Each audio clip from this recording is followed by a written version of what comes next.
Avoir.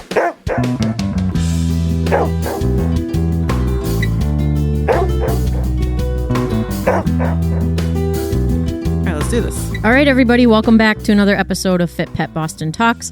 My name is Leah Lodato, and I am the host of the show. Today, I am joined by Alison Ouellette and my spouse, Lori. So Hello. There are three of us here in the podcast studio. I'm super psyched to have you, Alison. Thank you so much for making the trip. Well, thank you for having me. And you said my name right. What, the last name? Yep. Ouellette? Mm-hmm. Okay, there we go. So I thought it might be cool for Lori and Alison to just kind of talk about how we know each other as an introduction, and then get into some questions specific to Alison and Rottweilers and breeding and all that kind of stuff. So you want to go for it, Lar? Sure. Let's do it. I met Alison through Karen Hayes of Rott-Iron Rottweilers, and that's how we came across one another. We have the same OCD tendencies towards dogs because we learned from the same people, one of those being very short nails. Yes. Yeah. So we have a lot of similarities because we were with the same dog people when we started out. And I think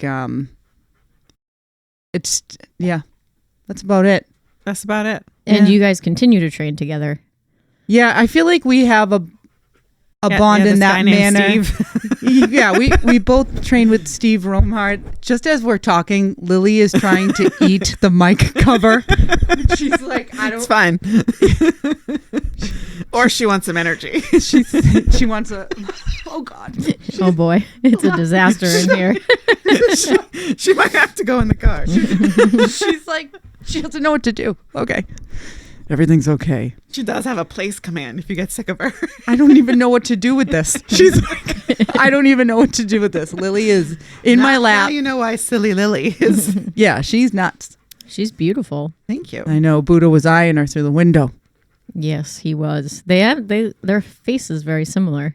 Super duper cute. So you all know each other through Karen Hayes, Rott-Iron Rottweilers. That was the breeding program that you got Rippa from, right? Yeah, we had half siblings. Mm-hmm. So Mama was Rippa's mom, Mhm. and Mamma Mia. Mama was Bella's mom. So we shared half siblings. But I had a long coat, so she was the fuzzy. Mm. I mean, one would argue Buddha's coat's fuzzy, but he's not. He No, doesn't he's have not his. fuzzy. He doesn't have his long. Yeah. But he's a furry guy. Just looks like you Absolutely. gave him a blowout. He does. Yeah, he's got a little Yeah, bit of no. a longer coat.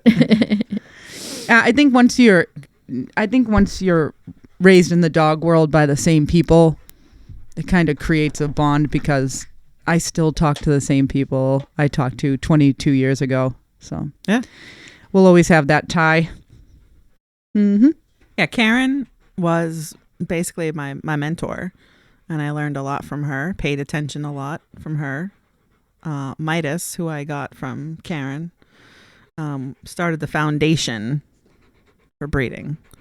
So Midas is a stud dog. He's got quite a few puppies. And it took me about 10 years to do the work, but I finally got to breed to my own stud dog, which was really nice. And I learned a lot from Karen, a lot. So I paid attention and went with her everywhere, and just Lily's crazy. yeah, she is, and just paid attention and focused on trying to do keeping her breeding program solid. Cool. And do you have any breeding dogs right now that are still part of her program that you can trace back to? Well, I have Midas and Bentley on ice. So yes, I think I have the only last, semen available from Rott-Iron Rottweilers. Cool. So one thing to mention is some of the people listening are pet parents that are clients. And could you kind of talk a little bit about what it means to kind of preserve semen so that you can use it for breeding down the road? Yeah, and that was, excuse me, one of the things that she taught me is if your dog, between the ages of 3 and 5 or 3 and 7, get them collected. Because if something, God forbid, something happens, car accident, whatever, you just lose the dog unexpectedly, you at least have that. Not naturally. Correct. because we like to see a long lifespan on the dog. So if you have it frozen and they live to 12 or 13, how awesome is that? Because you're hoping that the other dogs he produces have a nice long life. Well, that's the thing. I just lost Midas this past September, like 45 days shy of his 12th birthday. Wow. So it was, and he wasn't sick or anything. He just was tired, and he's a very stoic dog.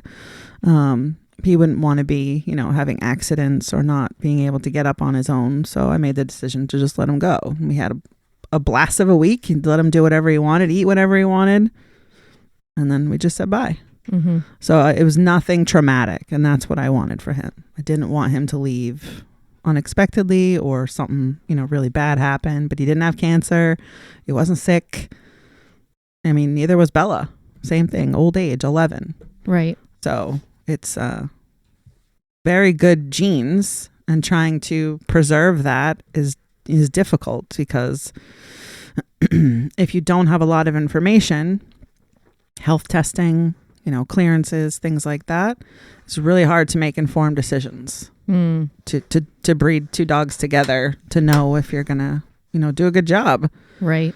I know a lot of people that have lost their dogs very young. Right. I don't want to be in that position. I can't even imagine. Right. Losing a 2-year-old, 3-year-old, 4-year-old dog would be awful. Right. So that's one of the biggest things is, longevity. And the more, you don't need to be a breeder to do health clearances. You can get it pretty affordable if your breeder helps you find clinics. There are things you can do with your regular vet just to get the information to help your breeders make better decisions on breeding. Right. And you're basically talking about feedback that your dog owners can give you. Like if you sell a puppy, do any of those owners get health clearance or tests done just to kind of know whether or not they have good hip size and hearts and stuff like that? Yeah, cool. The four mandatory ones by the American Rottweiler Club are hips, elbows, hearts, and eyes. Right? So all of my breeding dogs will get thyroids. Thyroids are the engine to the dog. I want to know if they have good thyroids, right? They only require an auscultation, which is basically just listening, and a regular vet can do it, which is fine. That's for cardiac. Correct. Yep. I like to do echocardiograms. I want to see inside, so they ultrasound the heart, the valves, all that stuff, and they measure velocity, and it's a thing. But for me, a dog with okay hips is fine. A dog with a bad heart, not so much. Yeah, I can't do it. So I prioritize that always with cardiologists, and they always do advanced echocardiograms because you can't fix a bad heart. Right. So that's probably the utmost important. And then hips and elbows are very important. If the dog can't move, it can't work. And I do a lot with my dogs, a lot. So I have a pretty high expectation of health clearances. So, but normal, day to day, just any vet can do an auscultation. They can take a listen, make sure they don't have a murmur. They can do x-rays just to see how they look. Oh boy. Oh, hang on, Lou. Hang on, baby. Caught up on the cords. All right, we got it. The bowl in the china shop. It's all right. But yeah, they can check their teeth. They want to make sure that they have all their teeth. They have to have a correct scissor bite. And then eyes, vets can do that, but ophthalmologist is cheap. It's $65 to have an actual ophthalmologist check their eyes. It's not expensive. I paid $25 at a clinic. Yeah, at a dog show. You can find clinics if the breeder will help you find clinics, or someone.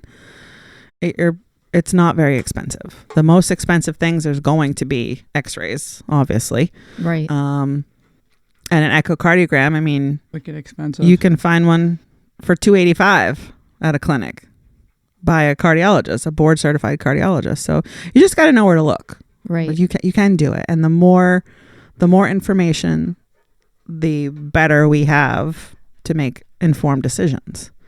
Right. So it's not hard, but most people that just want a great dog, don't do it. Right.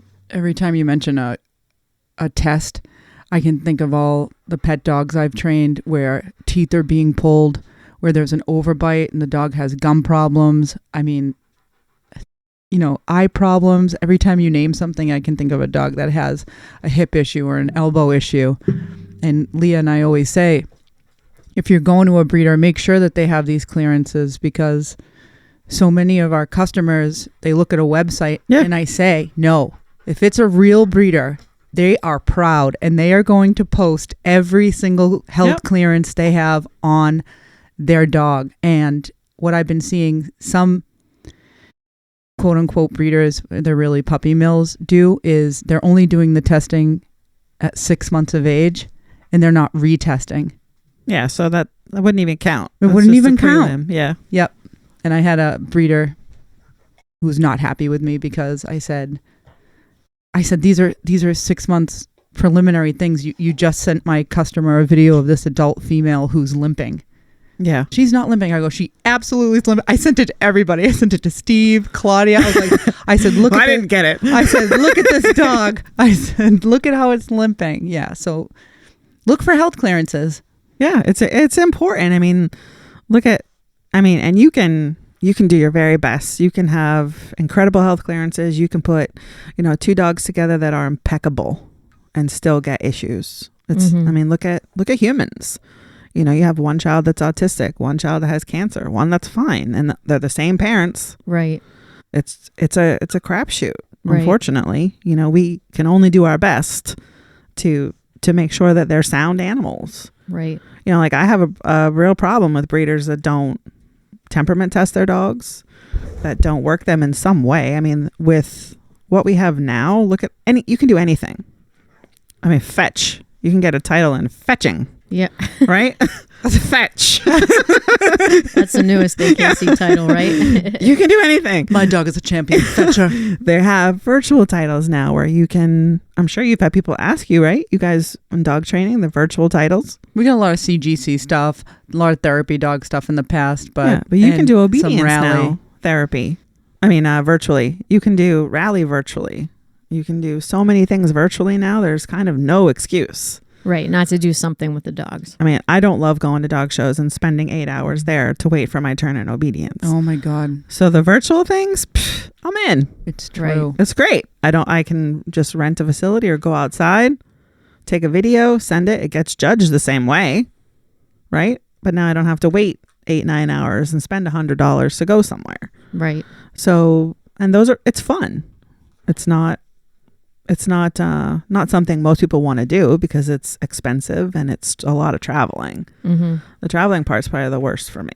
Yeah, if you live around have a here, lot of dogs. There's no excuses. We have a ton of trials most weekends that are. I mean, look at you within driving with distance. your rally championship. Oh my God, I was going everywhere. And you're right. It's a lot of travel and it's 8 hours a day and you spend 2 minutes in the ring. Yeah. When I was working on my your dog's rock, gas waiting all day. Yep. And I would often say on the podcast, I'm like, it's not being in the ring. It's this constant stimulation around the dog, even if they're in the crate. Mm-hmm. But yeah, and in each run is 2 minutes. So when I was doing my rock and I was doing like 6 runs a day, I mean, Buddha was tapped at the end, and she's being a good girl. She's my friend. She's happy. Yeah. So no traveling, showing. Health clearances. Another thing, when you look at a website and you see the breeder post all their brags and all the things that they have, they put a lot of time, they put a lot of money into for clearances, for testing, for obedience. And obedience it's a big deal because if you get all those titles, you know that you have a dog who would want to work for you when you get it. A dog who's willing to learn. A dog who has food drive and play drive. That's a really nice thing. Well, so Lily is the first female I've ever produced. It was my first breeding. Her and her sister Sierra were the only 2 that I got. But this dog is everything. I mean, she loves people. Lori, you've seen her on the working field. She'd rather have Steve, pet her butt than actually do the bite work. But as soon as he puts the sleeve on, she does her job, right? Yeah. You're a good girl. And she has a great time, but she's happy. She's happy working. It's not that she has to do it because I'm forcing her. She's actually enjoying it. But she has dock diving titles, a rally title, fast cat, obedience. She has her BH. She has temperament testing. She has the American ATTS, which is American Temperament Test Society. So she's proven she needs 3 singles to finish her AKC championship. Oh. And then she will be added to the list of tailed dogs with an AKC championship that were breeder owner handled. That's great. Which is a huge thing, right? People are, oh, you won't do it. She has a tail. You're an owner. You won't do it. You need a professional. For everyone at home, that was a big deal in AKC when Rottweilers started showing up with tails. I've cut tails. I have a love-hate relationship with it. Yeah. Like, I've cut tails and it's terrible. So I don't care if they have a tail or not, but I get it. Like the picture of a Rottweiler. Why was AKC so against it anyway? Just the whole look of it. It's a dock dog. I mean, originally, right, they were docked because other animals wouldn't have something to grab onto if they got into it. Try to grab your ass. But, my last litter had some incorrect tails, or 2 litters ago. And so my last litter, I docked everybody. Oh, that's why. It's an eyesore. It's an eyesore. Looking at incorrect tails. Like the way that it's shaped or too thin. They're supposed to have it's supposed to be up and over, when they're alert, which is fine, a saber tail, but it's not supposed to look like an Akita or, it's not supposed to curly back. It's not supposed to go from one side to the other, like right up over the back's fine. But even Lily has a correct tail, but when she's really alert and focused on something, I mean, that thing is like, it does things it curls. I never knew it could do. Yeah. It's not supposed to curl or even touch the back, right? When it's curled? As long as it touches like straight up and over. Okay. So either side, lateral deviation is incorrect. And then a ring tail or a kink tail is incorrect. So you can't, you don't want to take the risk. Look like a piggy. No. The dog's going to look perfect and then they have a messed up tail. And it can't be thin and whip-like. It has to be a thick tail. Yep. Like Buddha's, this is pretty flashy. I like that. He is. He really struts around, that guy. He sure does. Okay, so can we take a step back and just talk specifically about Rottweilers? Because to me, you're the Rottweiler lady. You are an owner. You also do tons of dog sports. I definitely want to talk about what you're currently into right now. You also breed, but your breeding program is relatively small. It's not like you're having, 20 litters a year, obviously. But you also have been into rescue as well. So it's like, I feel like Alison is the Rottweiler person. Can you talk a little bit about what drew you to the breed and what characteristics about these dogs did you fall in love with? And just a little bit about like why Rottweilers. So I got my first Rottweiler at 16. So it's going to be 30 years now that I've had the same breed. I got her from the animal rescue shelter in Goffstown, New Hampshire when I was 16 years old. And we started, she was 6 months old. Her name was Satch, like Satchmo, like Bigfoot. Oh. And we started obedience at Gail Fisher's in Manchester back before there was even an airport in Manchester. They were on Perimeter Road. And I did a obedience with her classes, and I just loved the loyalty, right? The inherent desire to please. And she was so sweet and affectionate, and really, if you have a Rottweiler, they're clowns. Like they're very clownish, and they're goofy, but they're fierce when they want to be, when they need to be. So for me, it's just the balance, the nice overall balance of the dog. I can have fun. It can be goofy. It can be affectionate. It can protect. It can work. So for me, it has to be versatile. And And Rottweilers are naturally defensive dogs, right? They don't love strangers, just like your Corso or, your Akita. All the working breeds aren't really fan of strangers. But I fell in love with her, and I just knew that I didn't want another breed. And unfortunately, I was at driver's ed one night, and I lied to my mother. And she returned my dog to the shelter. No. Yeah. No. Yeah. And I tried to get her back, but unfortunately I was underage, so.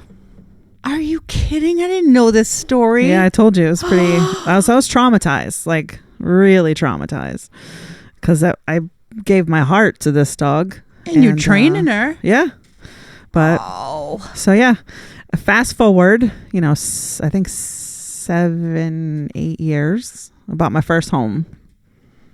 I reached out to Karen Hayes for a dog, and she didn't have anything for me at the time. But then I think a week went by, and she calls me and she says, well, the female I was going to keep ended up being a long coat. Do you want her? I said, well, I'll go look at her. I ended up going to Terry's house in Newbury, Mass.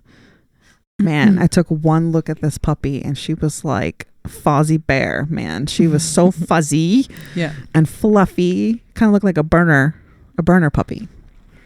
There was no turning back for me. Too cute to say no. What? You're like, I'll have her. She's mine. So I remember Karen saying she had a long coat. And she only had 2, and in her 30 years only produced 2. And she was giving it to this girl named Alison. That's when I didn't know you, but I was with. I think I lived in Karen's van with her. Going to shows. Yeah. She was. Oh man, she made things easy. Training was easy. Life was easy. Like, she just was the most sound animal, clear, stable I've ever had. I mean, just perfect. Even to this day, the most sound animal I've ever had. And it was Perfect Circle and Mamma Mia that made that? No, that was Deutsch. Oh. Deutsch and Mama. So I bred Lily to Deutsch, to Bella's dad. Okay. And I got a beautiful litter of 7 puppies. And the semen was frozen in 2008. And it worked, and you got 7 puppies. I hold the record of most puppies from his semen. Lily, what are you doing to my dog, Lori? Just a reverse sneeze. She's fine. Yeah, so that was the end of that whole lineage. So I kept 2 from that litter, a boy and a girl. And so Tizzy, going into kind of the stuff I do, Tizzy does Mondio Ring. If you've never done Mondio Ring, it's probably the hardest thing I've ever trained for. I think it's the hardest dog sport. It's after watching all of them on YouTube only, I've never been to a trial or anything like that, but it is wow. It's intense. Just go through some of the exercises real quick for people who don't know. So there's first thing, your dog has nothing on. There's no leash. There's not even a collar. Naked. But no coat the Lord gave you. So Tizzy and I trialed for our OBJ1 this past November. We passed our first leg. Congratulations. Thank you. Yeah, big deal. So there's a food refusal. So the dog lays down and you walk away, and someone puts food literally under their nose. What kind of food? And anything. It could be anything. They were literally anything. I remember chicken them tenders, chicken thing. bread. It could be anything. Cheese, hot dogs, anything. Donuts. So labs aren't in this sport. Yeah, no. So we also should say the majority of the dogs that participate in this sport are probably Malinois and Shepherds. Right. So Malinois, Shepherds, and Dutchies. You'd be an odd woman out. I am an off-breed. With the Rottweiler. Okay, continue. Very much. So food refusal, there's a retrieve. So someone hands you an item, you're allowed to, show it to the dog, and you have to throw it 5 meters. They have to go retrieve it, and you have 15 seconds for them to come for back. the dog to come back. Well, the item could be anything. It's not a dumbbell. It could be a water bottle, like the one that's right here, just like a plastic water bottle of water, or maybe empty. It could be a slinky. Oh God. Okay, a slinky. Honest to God. You try retrieving a slinky. Then there's also a send away, much like in Schutzen, right? So they send the dog out.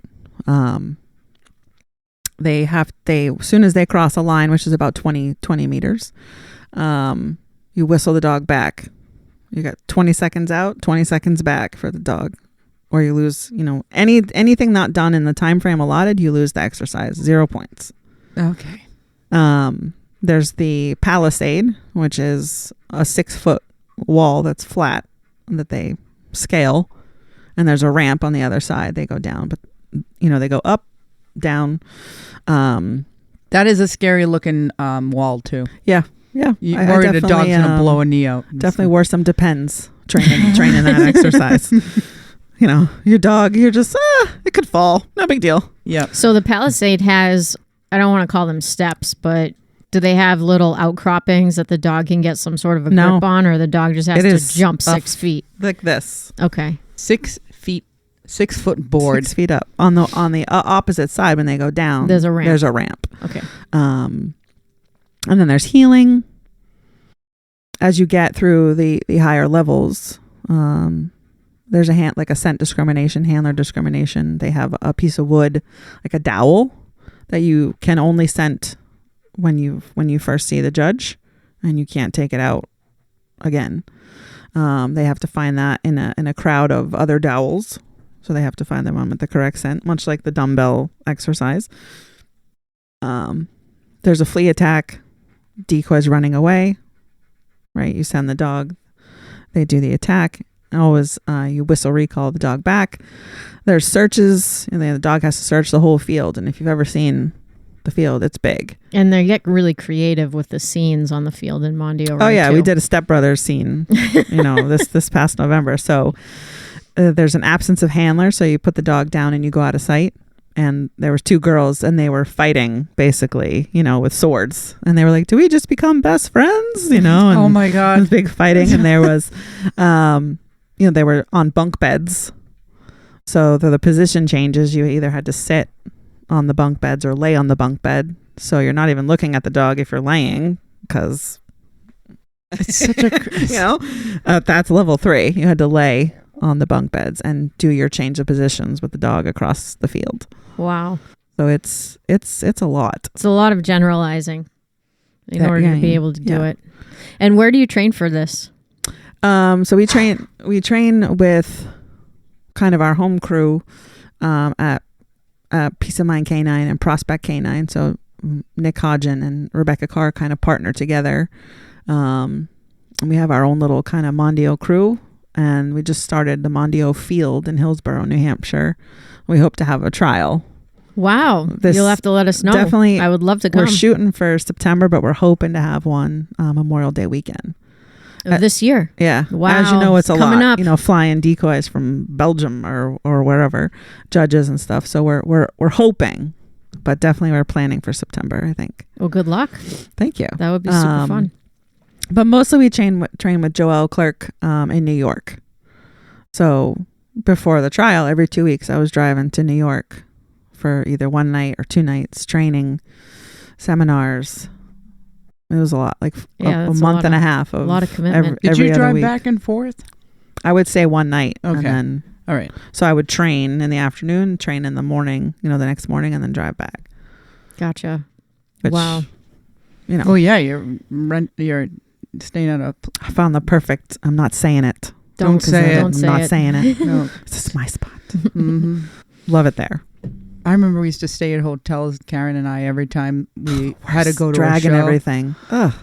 We kept the dogs in the van back then. I do too. I still do. We kept them in the van, and we would keep the doors open. Yeah. Go ahead, take it. Who's going to take a truck full of Rottweilers? Oh yeah. I mean, if people saw that today, they'd be appalled. I'm telling you, we lived in that van, and if you followed Karen around, you lived in that van with her too. Well, no, we were on the RV, with the pop outs, and life was good. If you drove with Karen. I didn't experience that life. Because missed out. She's bougie. I know she's bougie. Yeah, there was no camping. We were glamping. But it was, Mondio Ring is hard, and I'm hoping by the end of the year to at least do Lily's IGP one. We got our BH, but she'll be done after that. It's finding time to do all of the sports with five Rottweilers is not easy. So can I ask, what made you choose Tizzy to work Mondio ring and Lily to kind of sit on the sidelines? Can you talk a little bit about like temperament differences, what you're looking for in a dog, what makes a good dog for one thing and not the other? As I look at Lily just in Lori's lap. Chilling. So Lily is very sensitive, as is Tizzy. But Tizzy is... So she got her name because when Lily gave birth, like day 2... I took Tizzy off of her mom and she had an absolute fit. And I was like, oh, a Tizzy. Mm-hmm. And I don't know what I did, but from that moment, she was just a menace. She was menacing. She's been menacing from the moment she came out. So it just stuck. But she seems quite a bit more angry. If I could use that word. She has a lot of attitude. She likes spice. Gotcha. So, but Tizzy's also very sensitive. You know, we've come to kind of a crossroad with the Rottweiler. Karen bred hard dogs. They were not pushovers. They were tough dogs that could work. Mamma Mia was a tough dog. They were tough. And Midas was tough. I mean, by tough, I mean nothing scared them. You know, a tarp blowing, a strange noise. You know, nothing bothered them. They were very confident. They had environmental stability, very clear, stable minds. You know, if they were working, they knew they were working. As soon as they came off the field, it was like they never did that. You know, they were very balanced and very stable. We now have Rottweilers who are kind of watered down, you know, because they have to be in companion homes. Mm-hmm. And it's gotten hard because they want a Rottweiler, but they don't want a Rottweiler. Can you explain that a little bit more? Well, they want a lab that looks like a Rottweiler, right? Or a golden that looks like a Rottweiler, and it that just doesn't go. Right. You know, so I'm very fortunate where my dogs are all very social like this. I don't have to worry about any of my dogs with humans, but finding more and more that, you know, the more people are kind of homebodies or the older couples that really struggle with big dogs. Yeah, handling, just putting the leash on the dog and walking around is a challenge. They're not getting them out. They're not exposing them to the world because they themselves don't go out very often, right? So they're fine at their usual places, but you put them in a strange situation and they're nervous. So we've created a lot of nerve in the Rottweiler. And Lily is not, you know, if you scold her verbally, she takes like, okay. Takes it to heart. Yeah. She's sensitive. And Tizzy, she also is, but less so, you know, she doesn't hold on to it. We're moving on, you know? But they all are sensitive in their own ways, but a personal correction to Lily is probably the utmost, like, oh, please don't. Right. You know, I'm sorry. Now, if you juxtapose that with like Midas, how would he, and he was, so to go back a few steps, if you're listening and you're like, who the hell's Midas? So Midas is a dog that you owned, and you would describe Karen's breeding program as being the dogs were more hard. So if you compared Midas to Lily, how would he take that personal correction? It wouldn't bother him in the least. Right? So the only time that he ever challenged me was if I gave him an unfair correction. So if I was too harsh or kind of mucking up the communication. You know, I remember one time we were healing and we had someone on the back line and he was forging ahead of me and he got quite the correction. He looked up at me like, try that shit again. And I was like, that wasn't me. But see, he was a dog that would take corrections beautifully and understand. But if you were unfair, then he had something to say about it. Right. You know, whereas Bentley, who was his brother, I mean, you could bonk him on the head with something and it didn't matter. He didn't care. Right. You know, so they weren't, you know, offended or insulted or their feelings hurt when they got correction. Same thing with Bella. You know, they personal corrections didn't bother them. Unfair corrections bothered them. Which is a good quality to have when you're working in sport, but a bad quality to have if the dog's like in a pet home and the owner doesn't understand, like, hey, sometimes I'm going to have to put the rules down here in order to have a manageable relationship with this dog inside my house. It's just like kids. I mean, you need boundaries. You need, you know, a schedule. You need, you know, things to occupy, sports, whatever. It's kind of no different. But you give, you know, one of these dogs an inch, they're taking 5 miles. I know. I have a hard time when somebody comes to me with a Rottweiler for training. I get like disappointed. We don't use a crate. Yeah, I get really. Oh, great. I get really disappointed, like to the point where I kind of stopped taking people who had Rottweilers, like, because I'd always get them at the point where it was pretty far gone.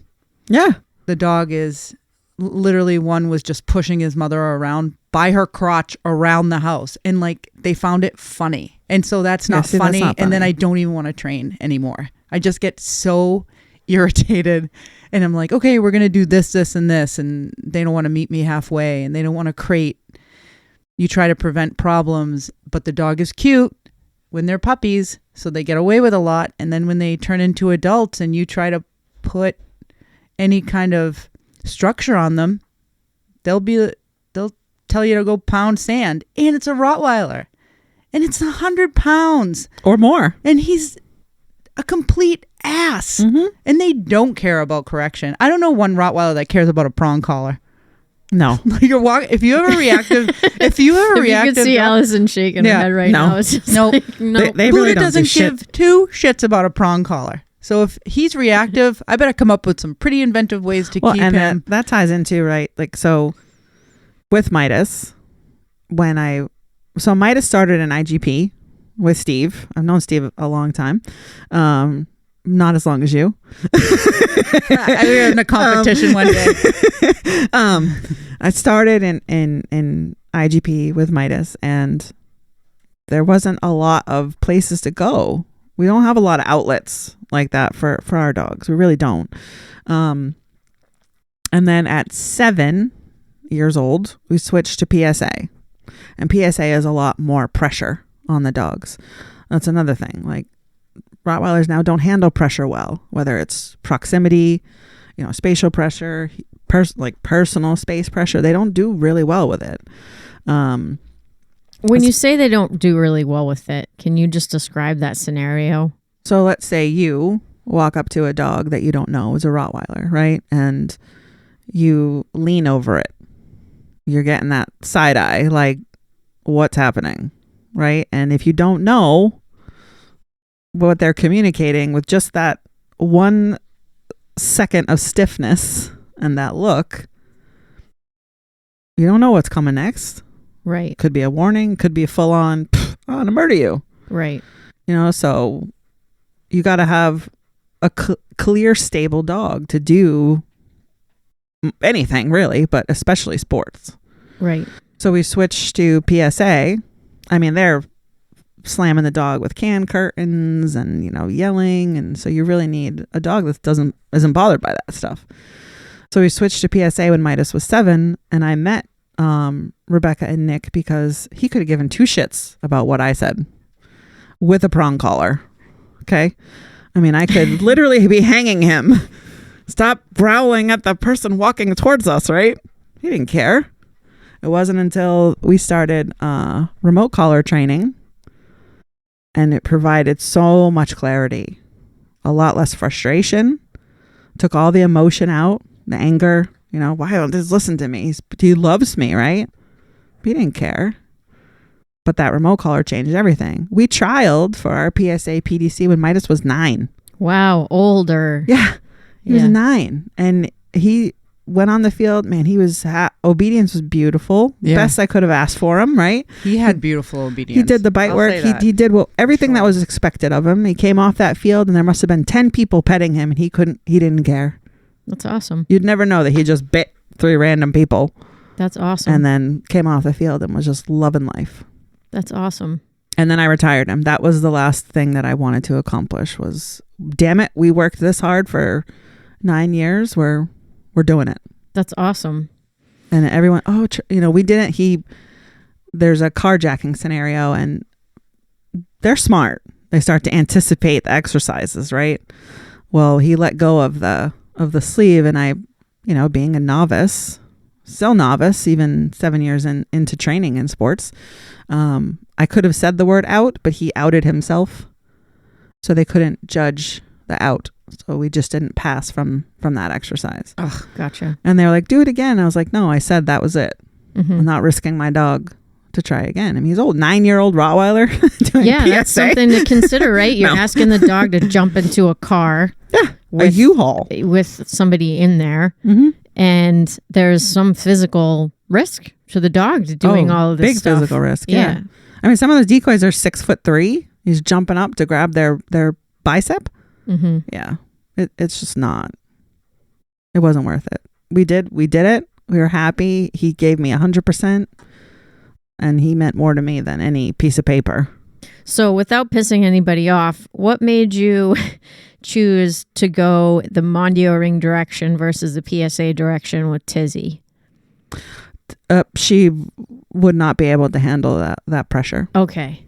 If you go, I mean, I think IG, no offense, I'm in it too, but IGP has the least amount of pressure for dogs. Right. It's always the same. The routine's the same. The exercises are the same. Everything is the same. There's no surprises. In PSA and Mondio, you never know. You never know the scenarios. That's determined like the day of or the day before, right? So you can't train for anything. You have to train for everything. Right. And again, Tizzy, a correction from her from someone else, or as if they're going to, strike her with something, bothers her. And I don't think she'd do well in PSA. Yeah, you don't want to put her in that situation. No. Cool. And she loves obedience. She's the closest I've gotten to Midas in terms of loving the work, especially obedience. Bentley, Midas' brother, forget it. OB? No, ma'am. Yeah. Doesn't prefer it. Oh, he would. I tried for our beginner novice with him. I left him in the sit. You have to walk around the ring while the dog stays in a sit stay. I didn't even get 5 feet and I hear everybody laughing. I'm like, oh God. I turn around. I mean, he's just walking around. He's on his back, rolling everywhere. No. And I'm like, all right.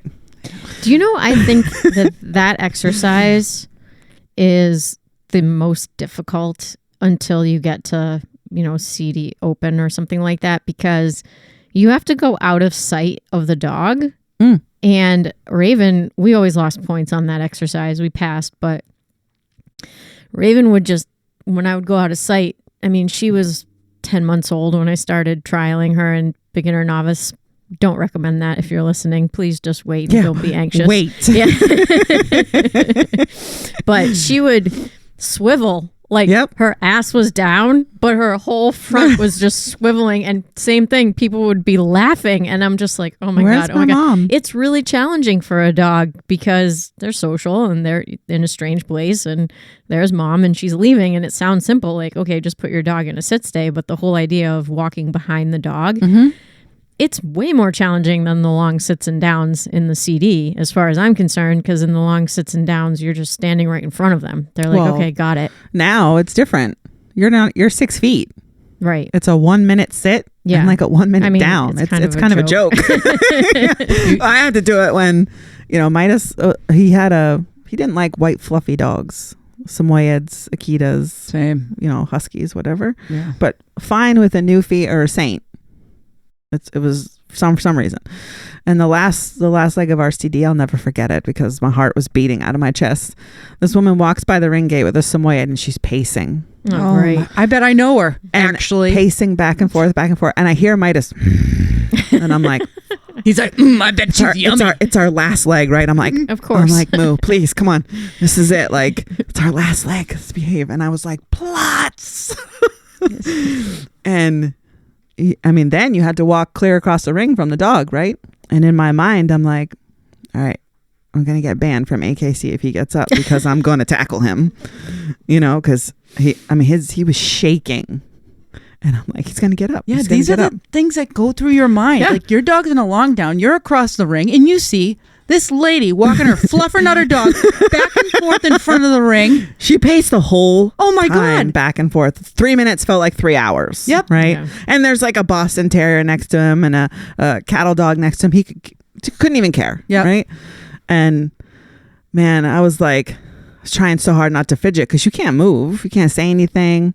I was like, yeah, and if your dog gets up and then the other dogs are still holding it down, everybody hates you because your dog got up, because everyone will glance over at your dog. And that might be enough. It might be a domino effect that everybody gets up. But I was just worried I was getting banned because I would have tackled him. Well, yeah, because so they said return to your dog, right? And I left him in a down because I knew if I put him in a steady, he'd explode. So I was like, oh, great. Thank you so much. Yes, it's such a pleasure to trial under you, sir. Thank you. Platz. Thank you so much, And then I waited for everyone to kind of go before me. And as soon as I said foos, blah, like he blew up. We need to get over there. And I asked the woman, as I got to the gate, I said, could you, move, I don't know, 12 feet to the left?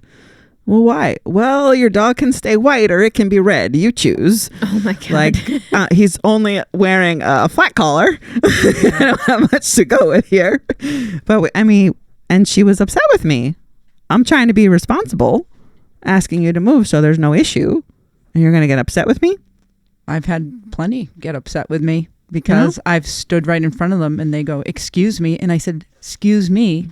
That person is trying to get out of the ring. Like, if I noticed somebody had a spicy dog, it's stressful, man. I would block them so that, I don't think a dog should be allowed up another dog's ass when they're exiting or entering the ring. Move your dog. Or any time in general.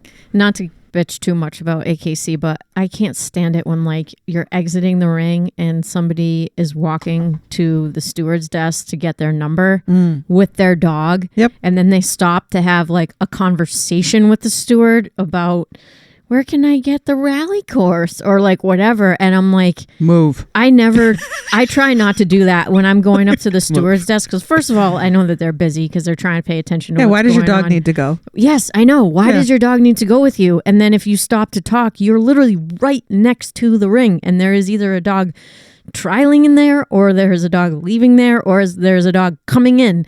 Leave your dog inside the crate or give your dog to somebody else. Then walk over by your... It's little things like that just so many people have their head completely in the clouds when they're at these events. It's really challenging because Raven and I do all of our training outside, and so when we go inside and when there's an outdoor event, I sign up. And they're always empty because nobody likes to trial obedience outside because they all practice inside these facilities, and I love it because I always reward Raven with a ball. Because she loves running around. So we'll practice, obedience, and I'll give her a long retrieve just to blow off some steam. And so I'm always outside. But when we go into these little tiny confined spaces, the logistics of managing everybody that's around is really challenging. And we got nerves going on, right? They feel it. Sure. But I tried to finish my rally advance with Midas, and the white floofy thing was real. And the second exercise was the jump. He was on, was literally right next to the ring. And there was a couple there, spectator, and they had their poodle, little white poodle, and literally put his face over the ring gate. Midas was like, not today. Oh my God. No. Did she was like, you can leave. Yeah. Oh yeah. It was great. Ugh, bummer. Well, but we finished it virtually. That's good. Thankfully, those are interchangeable. So he did get his RA. We train for dogs to be on the outside of the ring, and it's normal to have traffic, but it's not okay if you have your dog and you are not looking at them, because when you're at the desk with the steward talking, you're not watching your dog. No, this one was tied to a stroller. They're at the end of the leash. Yeah. And we try, and it's almost to a point, some dog behavior isn't excused. Like, at the end of the day, it's still a dog, but they will just slam that guillotine right down, and that's that. They'll just, nope, that's unacceptable. We need a separate podcast for... I know. All right, we can do that later. Laurie, you had some questions there for Alison. Can we ask one or two of those? We could go all day about AKC. I think we ran through them. Or at least I could. Hold on. Go through my list. Mm-hmm. Oh, how long you been breeding all together now? So my first litter was 2019. 2019. Okay. And what's the name silly of your, lily here? What's your name of your kennel? It's Belladomina. Belladomina. I'm gonna have to put that in the podcast description. Belladomina, because for Bella, she kind of started the whole wanting to breed and put great dogs on. I mean, I bred 19 puppies I've put on the planet, and I own 4 of them. So that's cool. But I go to the question about the what do you kick an application out? Ask a puppy question there. Well, I had one before that. I think we should, so it'll go into the next question. Right. What's the hardest thing as a breeder? First thing that comes to your head. Bam, say it. Letting them go. Oh, that's touching. You and this sounds, I'm a control freak. I don't no Allison. My people, she's crazy. I don't even let my dogs play in the house. Like well, you want to have an inside of your home, don't you? Right. But it's like, I see people and their dogs are jumping couch to couch, and that makes me die. And I'm like, huh, how? Like, these are big dogs, right? And when you have 6 of them, things can go a little south. But it's when you have to let puppies go. I mean, so Lily had 7 puppies. I sold a puppy to a home in Mass. I went and got that puppy 4 days later. Kept her for a month and rehomed her to a family that had been waiting 4 years. Wow. For me to breed. And Lily's sister. May I ask why after 4 days? That's a short time. Did they call you and say this is too much? So they were saying that the puppy was like biting. Well, no shit. The straw that broke the camel was I got a video from them, and they were cranking the puppy's legs back behind her, and she was screaming. Okay. Asshole. And they're in the veterinary field, both owners. It's disappointing. And I lost my mind when I saw that. And I packed up Midas and I went to get my puppy. And I rehomed her to a family in Maine with 4 young girls, and she has had the best life since. I kept her for a month, to kind of let her. She actually needed decompression time after 4 days. Wow. Like, that's the hardest part. And once they leave, man, you got no control. This is a similar answer to Karen, because Karen said finding a good home. It's the hardest thing. And you saying letting go is basically you have to let go, and you don't necessarily know the home they're going to. You can only judge off of the application. Which is why I have no desire to just pump out puppies. Yeah. Plus, you got to take them back. Like, yeah. How do you put 100 dogs on the planet? And then what if 20 have to come back? What are you going to do? You have to fix them if you can. At that point, it's depending on how far along they are and how defensive they had to get to try to protect themselves because the parent didn't know what they were doing. But just space. Like, what if you do have to take a few back? Yeah, you need. How do you do that? Like, I don't want to be in that position. Do you have an age limit as to who you'll give a Rottweiler to as far as kids? I do now. Well, yeah. Do you have an age limit for adults and kids? Because Karen never sold a Rottweiler to anyone who had a kid under 5. I don't blame her. And do you have that same? So I think it's case by case. You really have to meet the dogs. Like the puppy that I took back, they had 4 young kids, 2 twin teenagers, but the other 2 were very young. Mm-hmm. I had them come hang out with my big dogs. Let's see what they do with big dogs, right? Because they are big. That's a good idea. And they weren't afraid. They were very respectful. Their parents were like, "Oh no, don't do that," And as long as that kind of stuff happens, like the people that are like, oh, I let my kid put their hand in the bowl, I want to just smash. Just smash. Like, this is why? the Alison that makes me laugh when she starts talking about this stuff. Do you want your child to put their hand in a bowl with a Rottweiler? If I saw somebody walk up to an adult dog, if you were doing this test on these people and they started batting the dog around with their hands, I would tell them, just get out. Yeah. Just get out with your stupid hands playing with the dog.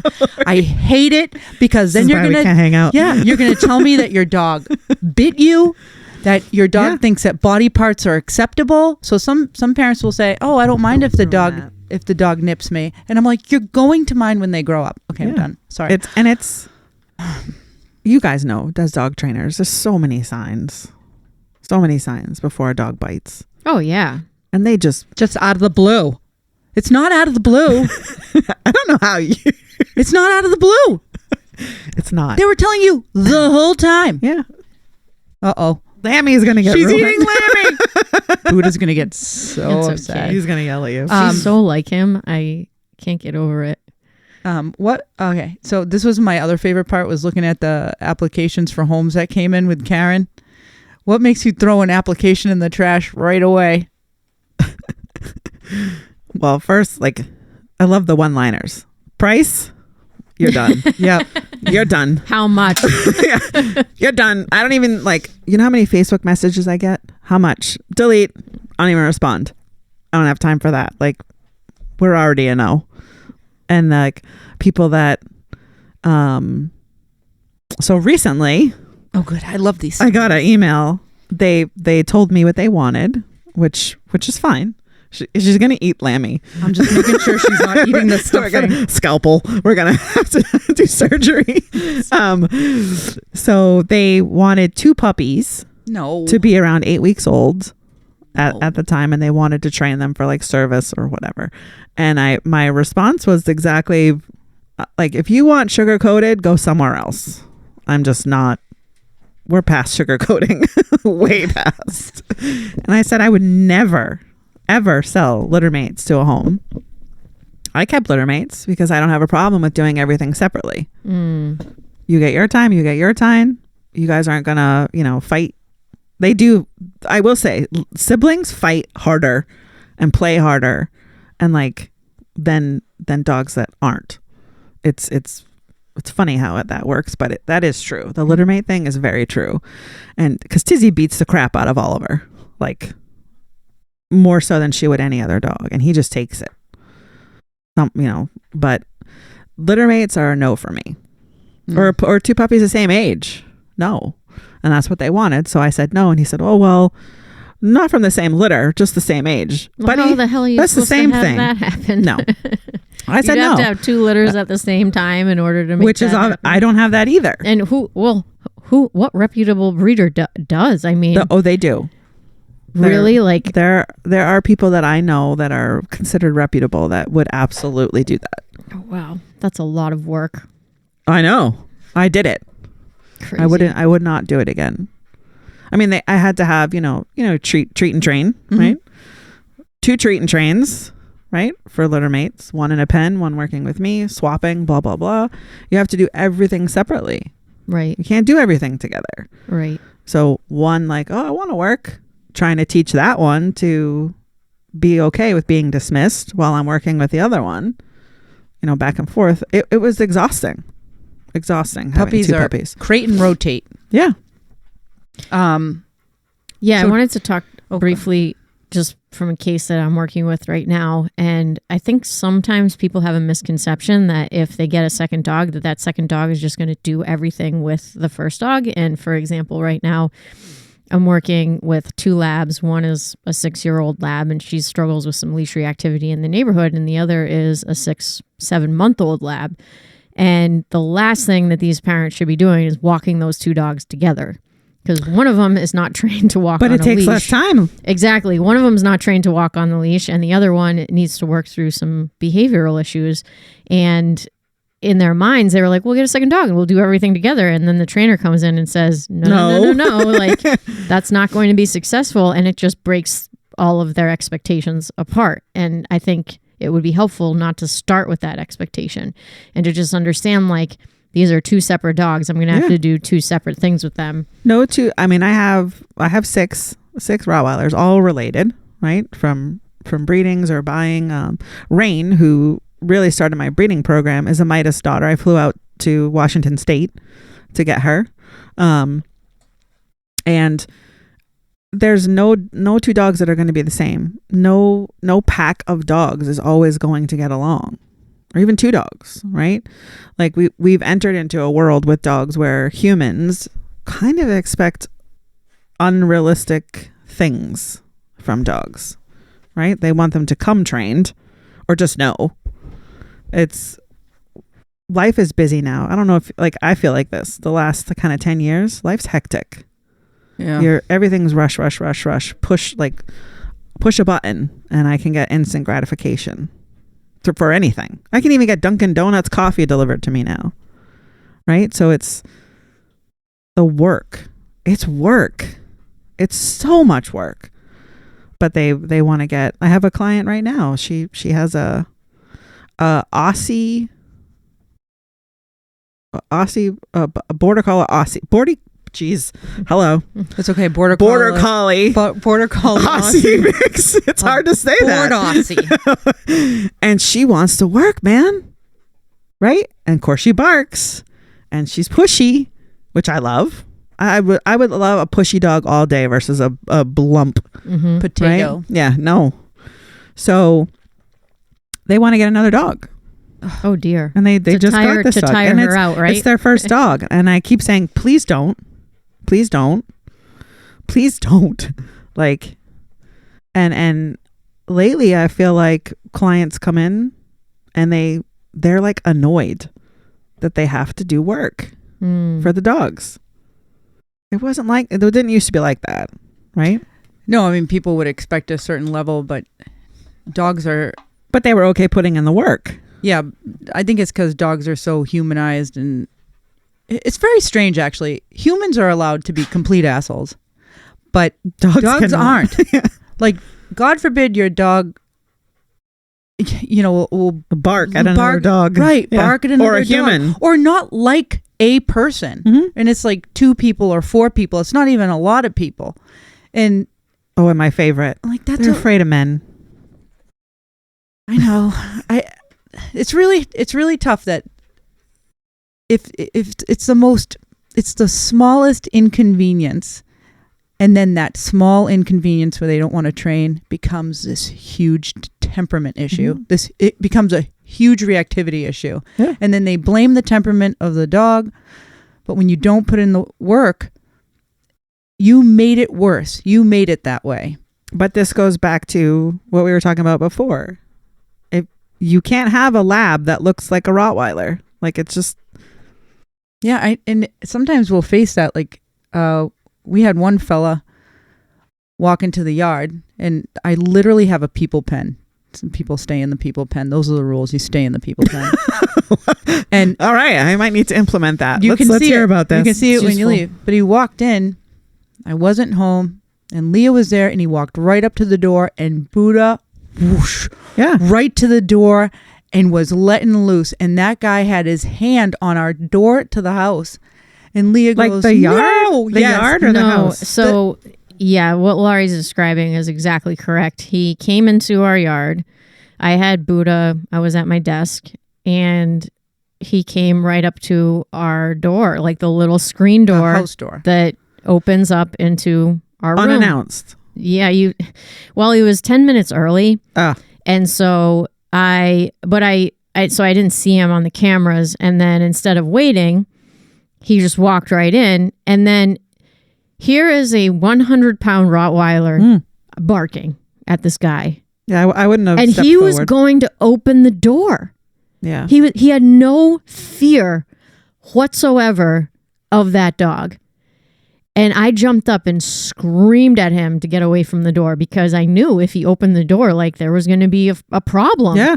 Like, you're a stranger at the door. And that's the other thing too. If people regularly came through the door, I'm sure that there would have been no problem, right? But nobody ever comes to that door. Nobody ever comes to that door. And he, just knowing that he had no fear whatsoever with that dog barking in his face, like tells me all I need to know about pet parents. Like they have no idea the capability of dogs and the importance of boundaries. Like you go to somebody's house, you don't just open their door and walk into their house regardless. Right. And in his mind, he's like, but you're a dog trainer. I'm like, that doesn't mean that I don't have an actual dog. You know what I mean? Like, because I'm a dog trainer, do you expect my dog to be laying on place when you come to my house unannounced and then try to open my door? Right. Like, what are people's... How dare you? What are people's expectations? How dare you have limits? I was furious that day, and it takes a lot for me to get upset too, because I'm very easygoing with my customers, because I don't want to... Yeah, I'm not like you guys at all, but... I don't ever want to like piss people off or make people feel bad or anything like that. But that day I was very, because I was afraid. Yeah. You know, once I realized what was going on, I was like, holy if this guy opens the door right now, like it's going to be a huge problem. Well, lawsuits. And he had his dog. Yeah. Yeah. And it's a Buddha disaster. didn't care for that dog either. And if I'm in the yard, it's different. Okay, Buddha, you're with me. Yeah. Leave Look it. It's at the fine. person. Right. Right. But when I'm not near him, and I'm not like directing him, he'll do what he does. That's fine with me. He's a Rottweiler. Yeah. He should. Right. And that's what I mean. Like if you want a lab, get a lab. But Rottweilers are not going to just let people in your house. They guard the house. Like they really do. It's a guardian breed. And I know Period. He's nice. Like he has that reputation and he was a therapy dog, but this is a different scenario. So go away. Go away. But that's with any dog, right? Like we live in a world where they expect them to not do anything. Just, you have to tolerate everything and deal with everything. Get a goldfish. I don't know. A Rottweiler ain't it, if that's your motto. You know, it's just, it's hard, and it takes a lot of work, you know, socializing them. And people think socializing is, you know, daycare, dog parks. It's not. You know, get them in uncomfortable situations as babies, work them through it, help them develop. Stores, busy centers, everywhere. Center of town, and department store. It's freaking like kids are hard for me. Home. I don't have kids. Right? I don't have men in my life. I don't have kids. I don't have a husband. I live alone. Right? All of my clients, no one's allowed to come to the door. You text me when you get here and I'll come out and get the dog. Or I'll walk you back or whatever. Right? Because I know what they're going to do. Right. Someone just job. opened your door. I just spent $6,000 on a fence because people were trying to pet them over the fence. I had a 4.5 foot fence. That happened when I was over at your house. Yeah. Somebody was walking down the alleyway and they stopped and went to go pet the dog. And I was like, oh my God. I'm like, are these people crazy? But I feel like that's what... A barking Rottweiler. Let's pet it. But that's what I'm saying, Alison. It's like, because dogs are just out and everywhere now, I don't think that people realize that they have teeth in their mouth. And 42 of them. Yeah. And these guardian dogs and working dogs, you know, people still have them to protect their home. I think that, the most expensive dogs that you can buy are personal protection dogs. Yeah. And there's so many people that want a personal protection dog that have no idea what they're getting into. They don't really want a personal protection dog, right? They just want the image. If somebody fills out an application and they say, because one of the questions I remember used to be, why do you want a dog? And if they say protection. Yeah. What do you do? I knew you were going to. Bye. Because then it's a high level of machismo. And you know they're actually going to be super hard on the dog. It's almost a sure thing. Is it German? Is it German? Is it a German dog? Does it come from champion bloodlines? And they don't know. Yeah, it's just ignorance. And I try not to get angry, but it's hard. Because it's, we had this conversation with, so someone posted on, I had to leave every Rottweiler group on social media. I had to leave. I did too. I cannot handle it. I cannot handle the stupidity, the ignorance, the overbreeding, the horrible breeding that is just everywhere.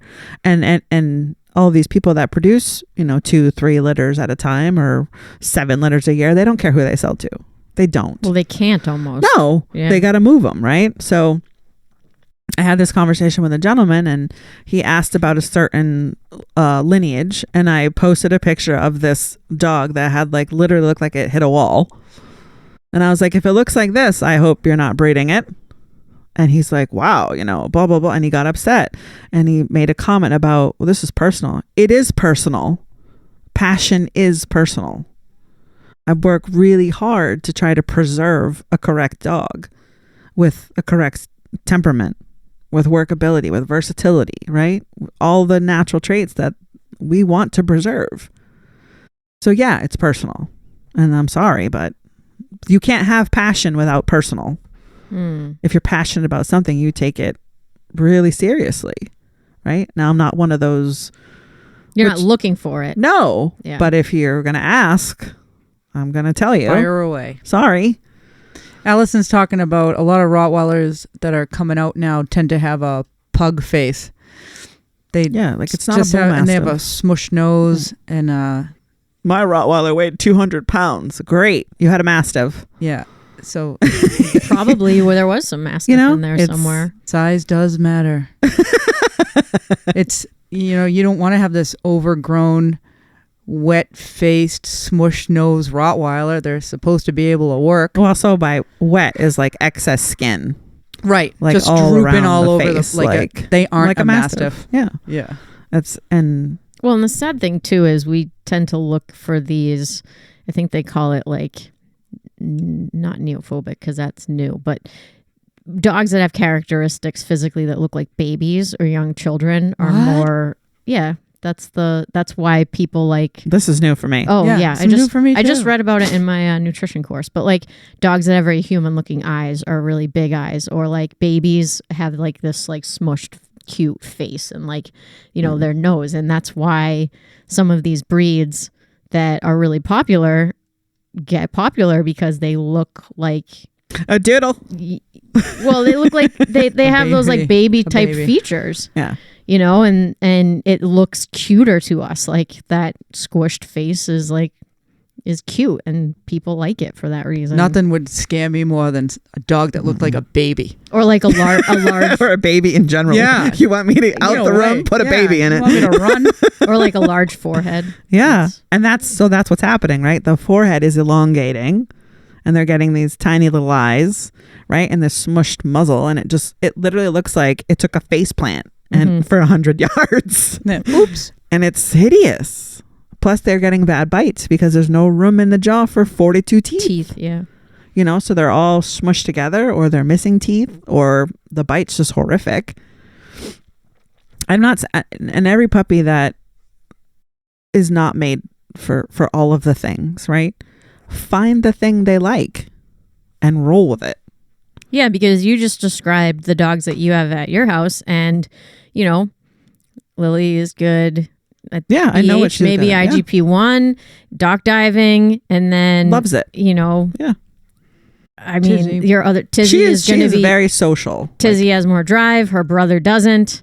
So it's like understanding that there are a bunch of different things that you can do with your dogs. I mean, we've talked on the podcast before, but like Lori and I are involved in the gamut of things from AKC obedience and rally. Lori does IGP. I'm really big into Frisbee. I love dogs that can play Frisbee. Buddha played Frisbee. It was a scene. So, even I'd be terrified to play Frisbee with a Rottweiler. it's actually really fun. If you have a smaller athletic dog. That would be Tizzy. Yeah. A Rumor. It's really Rumor fun. is the smallest Rottweiler I've ever produced. She is a peanut. I joke. She's my ESA. How much? I don't. She weighs 77 pounds, but she's like half that size. And she's just everyone. Oh, she's so small, and I want to Punch him. Yeah.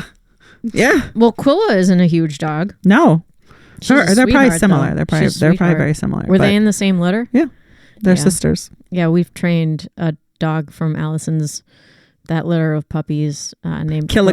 Quilla. She's super sweet. And she is, I worked with her a lot, and she's very smart. And she picked up on things very quickly. She probably loves to work. She definitely, when her parents were not supervising her, Oh, she was like, I think she opened up a cabinet, opened a flip top metal container, and she's like, excellent. Sat there with it. She's smart. so Dawn and Karen were like kind of a duo, right? They did a lot of co-breedings together. Dawn is Quilla's mom. Yeah. Hello, Dawn. Dawn Selena of Quintessential Rottweilers. She's not breeding anymore, but the cool thing about that is it came full circle, right? So Dawn raised Midas and Bentley, a co-breeding with Karen, and then now Dawn has one of my puppies. So she raised, my heart dog, and now she's got, this is the 6th generation because she had Tessa too. So she now has a 6th generation puppy, from her females. I detect a theme of the Rottweiler people sticking together. It's pretty cool. It is. And then We're always the odd man out. Karen always told me like which kind of to steer clear of. And I'll never forget the day like she stopped breeding. And now she takes retired AM staffs, and has AM staffs now, no more Rottweilers. But she said to me about Midas because she was done and we kind of parted ways, and she's like, just do right by him. That was like, that always stuck with me. And there are certain things that she asked me not to ever do, and I've stood by it because she bred for 30 plus years, right? She solidified health, working temperaments, and I kind of don't want to let that down. Like, yeah, keep going. My best dogs came from her. Keep going. Yeah. So I'm actually doing my first line breeding. As soon as Lily comes into heat, I'm going to breed her to Midas. Oh, wow. So this will be new for me. I've never done a line breeding, but you have to. How far removed? So it's the coefficient. This is a whole nother coefficiency of inbreeding, right? Like some people do half brother to half sister. I'm not into that. Way. So like you don't want to go up above 25%. So they're right around 12. So it's actually not. It's not super close, but Midas is. Lilo. Lily. Out. Midas is on the top and the bottom, so the two in the middle are complete outcrosses. Oh. But it's my So first time to me. going back in, and Midas was tightly line bred, so I had no choice but to go out And before I could come back in. So I went out 3 times to come back in. Yeah. So this is my first experience with this, but I'm excited because you're gonna get the best of the best, and Everything else. Anything in between. Yep. That's cool though. I think that's something people don't actually know about full bred dogs is those line breedings back. And I was listening to somebody talk about German Shepherds, like actual German people, talking about breeding, and they started talking about line breedings, and I had a hard time following the conversation, but I was like, wait, you can do line breedings? And then listening to the way that they technically do it in order to keep it safe, it was really interesting, and it kind of makes sense. I can also see how people could do that in an unethical way. Oh, absolutely. If they weren't, they were fudging paperwork, or just wanting to produce puppies, or they just didn't have enough dogs or something like that. But and obviously you see it happen with like the bully breeds a lot, especially now that they're becoming more popular. But man, good luck. It's I'm excited, but also terrified. But looking at another thing, like Lily she was a maiden bitch, so never been bred. I used frozen semen from 2008. She got 7 puppies. She whelped on her own. She didn't need me for anything. She had plenty of milk. She's a good mom. Right? This is a brood bitch. Like, this is what they want. And no complications. Like, she would sit there and count the puppies in the warming box. Like, she was so attentive and just an excellent mom. No issue with correcting a puppy out of line, which is great. I didn't have to do anything. She raised Click's litter. Click needed a C-section. She wasn't going into labor. She needed progesterone supplementing. Right? She didn't have enough milk. No. So she's not being bred again. Like, Rain, not I got 2 puppies and 1 puppy. Obviously not a great producer. She was spayed. Like, I think breeding is very scary, and I It's don't terrifying. understand pedigree lines, and I would never do it. it is terrifying, and all the risk falls on the female owner. Yep. It really does. I mean, one of my close friends, and he'll probably kill me for saying this, he lost his female, pregnant, 2 years old, with 11 puppies. Wow. She passed a blood clot, dropped dead. Wow. That's awful. Terrifying, Yeah. Nope. right? And she still had 3 weeks left, so puppies don't even have bones yet. Ugh. It's wicked scary. It's heartbreaking, but also very rewarding, right? Yeah, but Like, I'm very lucky that all the puppies that I've produced are in good homes. They're doing stuff, right? They're not just sitting around doing nothing. But you can't mass produce puppies and do that. Right. You just can't. You have to be super you just sell them. intentional. Yeah. Yeah. And one thing I noticed on Facebook is you are involved in that dog's life from birth to death. It's Like, exhausting. You know, Yes. you And know- all of you Midas know- and Bentley's kids. Yes, you know all of the Yeah. owners. You keep up with them. But another thing that you do that I like is if they accomplish something with their dogs, you give them a shout out. Of course. And I think that is nice. But Alison has no husband in her house because she is married to all of the people that own her dogs. Yeah, literally. And that you don't even see like the private group. That's just for dogs I've produced or kids out of Midas and Bentley. Yeah. Jane had groups for all of our litters. So Buddha just had a birthday and everyone in the group was sending pictures of their dogs from the litter. And They that's love really it. nice. Like, why not? Yeah. And now we have access to that. Whereas 15 years ago, No. you sent a dog and that was it. Yeah. Unless you got a phone call because there was a problem, most Right. likely. It was a different type of culture, which is cool. They have, every litter has their own album, and I try to update it. Like recently I updated all Midas and Click's litter. Like I put a photo of all the 9 puppies. Cool. Because I was like, Dawn, I haven't gotten a picture of your puppy in like 6 months. I haven't seen Dawn in a Yeah. while, man. She started her own business. Nursing? No, I think a holistic. Yeah, she's got her own stuff now. The last time I saw Dawn, She's snorting lavender I was oil. getting sushi and I was crossing the street and all of a sudden I say, "Hey, I know you." And her husband was yelling out the side of the car, "Hey, Mark, guys, gotta how you love doing?" Mark. Oh, he's the best. Probably if the funniest dog handler, just not by funny looking, I just mean like he's so laid back Nothing bothers him. you could push him over. Yeah, bomb And so proof. we'd be in class and I'd say we'd have a figure 8, set up or whatever. I say, "Okay, go ahead through with Quilla." And there he is. He walks like he just got off of his motorcycle. Okay, so that's his gait. And Don't send her this. he's holding on to the leash like very lightly, like he's playing like it's dental floss. he's playing the drums, but he's playing like jazz. Okay, so he's got jazz hands on the leash, just very lightly holding the leash, not holding it by the end. It's dragging on the floor, and there he goes through the figure 8. And it is the loosest heel you've ever seen. The dog's there. She's with him. God bless her. And they just go around. I'm like, this is amazing. This is how it should be. The dog is just with her dad. Happy, chilling. Just great people to work with and a super duper dog. And I guess we could say we had loose plans to maybe breed Buddha to Miss Lily.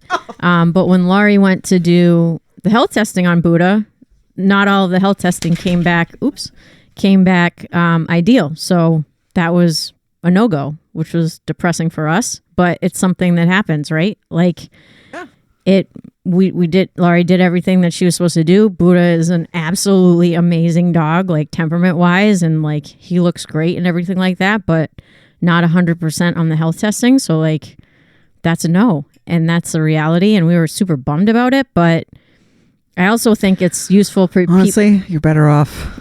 but it's useful for people to know too. Like, yeah, we had like kind of a loose plan, but that health testing is so vitally important, and if it's not all there 100%, like it's not going to be good. For me though, like if you don't you don't do the health testing, right? And the puppy buyer doesn't care. That's one thing, right? But you're held to like this certain standard now. Like you're blamed for everything. You're blamed for the temperament. You're blamed for this. You're blamed for that, right? Well, why couldn't you wait to find what you truly wanted? People don't want to wait. They want the puppy they want now. They don't want to wait for the right puppy for them or the right breed. You know, like everyone I know that's like, oh, I want to get a Corso. And I'm like, oh. A Corso? Yeah. I wouldn't. I'm going to hold my tongue. I absolutely love the breed. Borbal, love it. Would I own it? No. Sorry. Like, it's just, you have to have another level of, this is a level of responsibility. That's a whole nother level of responsibility. So it's like, why is it always the breeder's fault, especially when they're really trying? Oh, well, you know, they're afraid of this. They don't do that. They're this, that. Like, the puppy owners now aren't, they're not holding themselves accountable for what their dog becomes. Right? They let it, no crate. It's free. Oh, it pees everywhere. Gee, I'm shocked.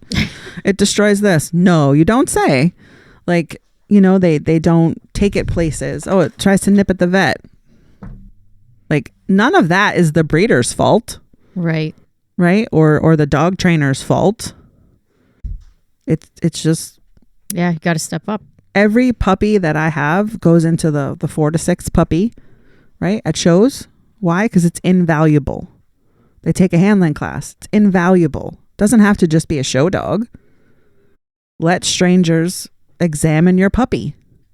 Give your puppy to strangers to walk. Like, eventually you're going to have to board that dog, or it's going to need surgery, or it's going to have to go to the vet, right? Or stay there for the day. Set it up for success. Well, I think too, I'm surprised at the type of inconveniences that people will put up with. So instead of crating your dog, if I had to clean urine all day, I'd be so mad. I clean up bathroom accidents all day. You don't do that. That happens to me daily. Versus just like crating a dog and then spending all like good fun time playing or whatever. Instead, the dog is loose all day and jumping on the counters. And, right. I mean, I would much rather crate a dog than deal with all of that. I don't know about you, but I can't vacuum with a dog loose. It becomes a thing. Yeah. It becomes a thing. Oh, this thing. You know, like especially with Tizzy. Midas was the same way. He would try to grab the tires to the snowblower, the lawnmower. Oh, you could vacuum bananas. Buddha and he won't even move. Yeah, but I can't snow shovel with Raven. She's a tool. Oh, that's another one. She's an idiot. Yeah, they're not helpful. They're digging at the snow while you're trying to shovel it. What yeah, she does. it's trying to catch the shovel. It's great for like 3 seconds, and you're like, all right, I got shit to do. What's the end game? I know they start outside, and you're like, just get the hell in the house. Well, that's a great example because for me, it's like I've had people say they can't handle when I'm shoveling the snow. I'm like, then put them inside. Well, I want to train them to be outside with me while I'm shoveling the snow. I'm like, why? Who cares? Like, then you need to set up for that. Yeah, it's like with Raven, like she's like digging and having the time of her life when I'm shoveling the snow. I'm gonna punish her? No, go inside. It's annoying. Like no big deal. Just go inside. Bye bye. I like when it snows. Every time it snows, you're done. You're done. Yeah. Buddha knows, and he's like, "Oh, going shoveling with mom." Like he just hangs out with me. I could have the snowblower going, and he's just out surveying, doing his thing. I know. I love it. They're like, what kind of tires can we grab onto? What can we get into today? Like Midas would yank the lawnmower as I'm trying to. Oh my God. And I'm like, dude, this is unacceptable. You're going to get hurt. Meanwhile, all the parents are like, the puppy's biting the lawnmower. And you're like, it's genetic. It is. It's true. Genetic. I think I posted a video recently of Bowser, who's a Midas kid, and Click does this too. So we doubled up on this one. I'm trying to shovel and he's digging and like literally biting, taking the shovel from me. I'm like, yep, folks, this is genetic. 100%. It is what it is. To blame. But it's, you know, I think we don't have a problem with, you know, boundaries, consequences, punishment, reward, like it's the whole picture, right? For the dog. Most people don't do that. Right. They feel bad. No, you can't feel bad. They feel bad. Or we have a client right now at work, and the Rottweiler's huge. He's a big dude. And his humans who are older are afraid to handle him because he's bit them. No. Like nobody can but by handle, I mean like actually like examine or touch or look at something or clean an ear or check teeth or feet or whatever, That's what I think when I think handling, not just walking. Right. So we've been in lessons with them, and he's in a muzzle. We've gotten to the point where we can Dremel his nails just on a place bed. Before, he was back tied to a bite table. Oh. That's how severe. How is this okay? It's freaking dangerous. It is dangerous. And say where you work now, just so people have that in case there's anyone in the area. Say where you work and the location. So, Peace of Mind Canine out of Loudon, New Hampshire. Oh, you work there? Yeah. Oh, we went to a seminar there a few weeks back. Alison was with me. Yeah, that's why I was so excited. I was like, oh, you guys are coming up this way. Oh, cool. Yeah.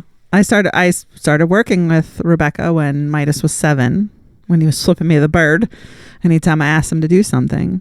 And then a couple of years after that, I started working for her. Cool.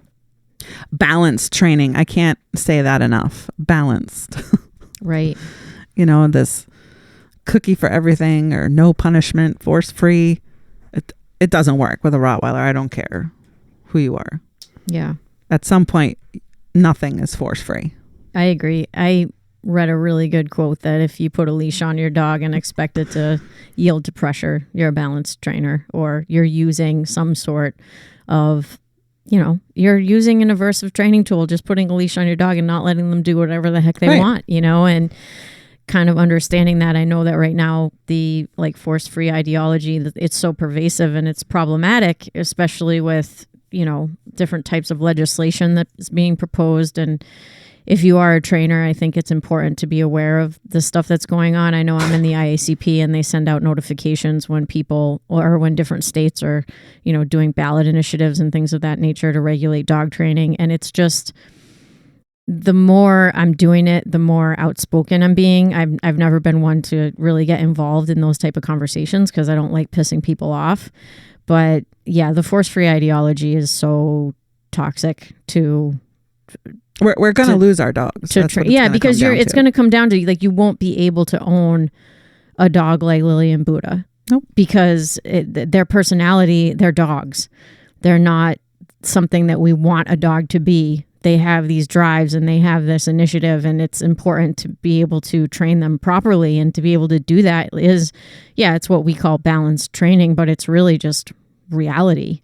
It's... Yeah, and we've become the abuser, doing dog sports or obedience. We're forcing the dog to do it. We're becoming the enemy. Right. Because we give our dogs outlets, boundaries, right? Consequences, rewards, play. What's wrong with that? Right. Yeah, nothing. There's nothing wrong with it. And as far as I'm concerned, I know that I need to be a little bit more involved in the conversation, even if it's just educating clients about using, the leash and the collar to hold the dog accountable. And any tool can be abused. Yeah. And in that way, when you see videos online of horrendous things happening and people being actually abusive to dogs, there's usually not a prong collar or an e-collar anywhere in sight. It's just the person is a jerk and they are sick. You know what I mean? It's a totally different conversation than somebody who is training their dog to do a sport that the dog was literally bred for. And I think that that's an important distinction to make. And I also think I wanted to mention this too, because I know that Sarah might be listening, but there was a law that was passed in Massachusetts regulating daycares. And in that law, in addition to doing a bunch of really positive things, like limiting the number of dogs per staff handler, which I think is important, right? Yeah. We don't want 30 dogs to one person. And that was happening in some of these larger daycare environments. But another thing that they wrote into the law was that a dog needs to have its collar and its tags on when it is in these type of daycare environments. And if you've spent any time with dogs whatsoever, a collar and tags is dangerous. like a no-no. Yep. You know, so you have these people that are writing this legislation that know nothing about dogs, and what they think is, oh, well, wouldn't it be nice if these dogs for some reason got loose, if they had their tags on them because they would be easier to identify and find. Well, great, that's a nice idea on paper, but understanding that now you're putting all of the dogs that are playing together in this dangerous situation by literally writing it into the law. If you own a daycare, you have to have a collar and the dog's dog tags on them at all times in the facility. So if the dog dies, be strangled exactly, and then play, you're at fault. So it's like we need to be more involved in this type of stuff because these people are making these laws and these rules. They have no idea what the heck they're doing because they don't work with dogs, or if they do, they don't work in that particular context with the dog. And when I'm looking at this legislation, I'm like, we'd be better off without it. Like, yeah, there's some positive things about it, but are the negatives going to outweigh the positives? Like, well, yeah, if a dog gets injured or dies because they get choked or something like that, and it is that big of a deal. Yeah, and it happens fast. It does. Really fast. I had 2 dogs playing in the basement, and she got her collar caught on a knob of the cabinet. Yeah, they can get caught in the floor grates. And I cut it off. I was panicked. I was there watching. Yeah, and she got so twisted. I couldn't get her loose. It's traumatic. Yeah, but you're lucky you got it off the dog. Yeah, and there are no knobs that exist on my cabinet. So I was like, I freaked. It's all it has to do is happen once, and I will never forget it. Like I remember every bad thing that has happened, and I do everything I can to avoid. And I try to explain that, like, you have Rottweilers, right? They're big. Don't let them have 100% freedom. I'm sorry. Like, my dogs know they don't play in the house, period. If play starts, enough. Like, done. Yeah, shut it down immediately. Right away. Yeah, they're going to go through a bay window. or I don't have furniture for that reason. A coffee table. There's nothing glass, right? Because, I mean, they just walk and they bump into stuff. Right, right. All right. Well, I don't want to go too far over. We've already been to... Oh, geez. It's late. Oh, my God. Is it really? Stop it. 2 hours. I was like... what happens when you walk into this place. I know, it's this room. Well, Alison, thank you so much for coming. No, thanks for having me. Please come back if you would be so inclined. We could absolutely talk about this stuff all day. We could. And I'm very blessed to know you and to get to meet your dogs. And good luck with your next breeding. Aww. I can't... we might have to visit the litter, Laurie. I'd love you to. If it happens. So thank you for listening to the podcast. If you would be so kind, if you're listening on Spotify, which most of you are, please feel free to smash the 5-star rating and review for the show. It helps get out to more listeners. Stay tuned for upcoming interviews, and we will hear from you, or you will hear from us next time. Bye-bye.